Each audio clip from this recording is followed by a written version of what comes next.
Titling act. మీ అందరికీ తెలుసు, ఈ రాష్ట్రంలో ఈ ల్యాండ్ టైటిలింగ్ యాక్ట్ అనగానే భూ యజమానులందరూ కూడా ఉలికిపాటుకి గురయ్యారు. పిడుగుపడ్డట్టు భయపడిపోయారు, భయాందోళనకు గురయ్యారు. ఈ ల్యాండ్ టైటిలింగ్ యాక్ట్ ఒకసారి మనం చూసినట్లయితే గత ప్రభుత్వం ఎంత బాధ్యతారహితంగా పరిపాలన చేసేదో అర్థమవుతుందని చెప్పేసి నేను మీ అందరికీ కూడా మనవి చేస్తా ఉన్నాను.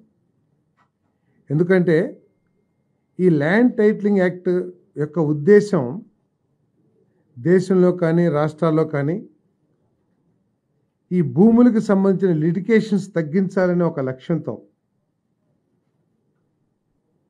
ఈ చట్టాన్ని తీసుకురావాలని ఆలోచన చేసింది కేంద్ర ప్రభుత్వం.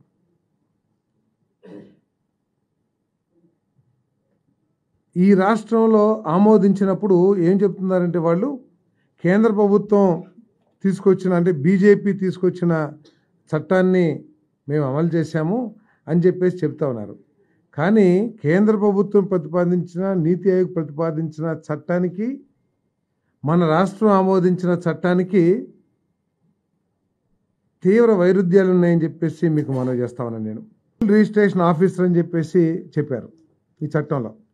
ఆ టైటిల్ రిజిస్ట్రేషన్ ఆఫీసర్ ఎవరో స్పష్టం చేయాలి. ఆ చట్టం ఎవరన్నా పార్టీ నాయకుడిని పెడతారా, లేదా నామినేటెడ్ వాళ్ళని ఆ ఆఫీసర్గా పెడతారా, లేదా ఒక ఎంఆర్ఓని పెడతారా, లేదా ఎవరైనా జ్యుడిషియల్ పెడతారా అనే విషయాన్ని ఎక్కడ కూడా స్పష్టం చేయకోకుండా అంబిగ్యూటీగా వదిలేసింది. దాంతో అర్థం కాని పరిస్థితి.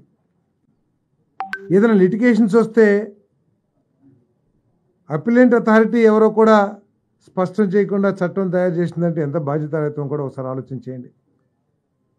ఈ సివిల్ కోర్ట్స్ ఏదైతే ఉంటాయో, జిల్లా లేకపోతే ఇంకా తాలూకా కోర్టులు ఏదైతే ఉంటాయో వాటికి ఎవరికి కూడా జ్యూరిస్డిక్షన్ ఇవ్వకుండా నేరుగా హైకోర్టుకే జ్యూరిస్డిక్షన్ ఇచ్చిందంటే పేదవాడు, కొంత భూమి ఉన్న పేదవాడు కానీ లేకపోతే ఒక 20 సెంటో లేకపోతే ఎక్కడ ఉన్న భూమి ఉన్న పేదవాడు అతను హైకోర్టు లాయర్కి ఫీజులు ఇచ్చి హైకోర్టుకి వెళ్ళగలడా?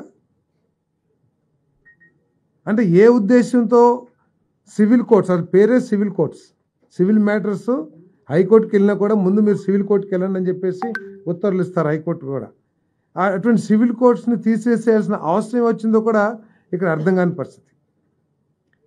ఇటువంటి భయాందోళన పరిస్థితుల్లో, ఎందుకంటే మనకి ఒక ఎస్టాబ్లిష్మెంట్ రెవెన్యూ లాస్ ఉన్నాయి మన రాష్ట్రంలో మొట్టమొదటి నుంచి కూడా.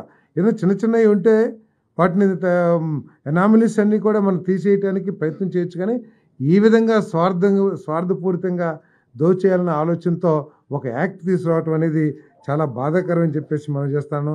మరి ప్రజలకు భరోసా కల్పించడానికి మరి ఈ చట్టాన్ని రద్దు చేయాలని చెప్పేసి క్యాబినెట్ తీర్మానించింది. ఒరిజినల్ డాక్యుమెంట్స్ కూడా పొందే అవకాశాన్ని, ఎందుకంటే యాక్ట్ ప్రకారం ఒరిజినల్ డాక్యుమెంట్స్ కూడా రావని చెప్పేసి అర్థమవుతా ఉంది. ఒరిజినల్ డాక్యుమెంట్స్ కూడా మరి వారికి ఇచ్చేస్తాం కూడా జరుగుతుందని చెప్పేసి మనం చేస్తా ఉన్నాను. ఇంకా 3వ పాయింట్,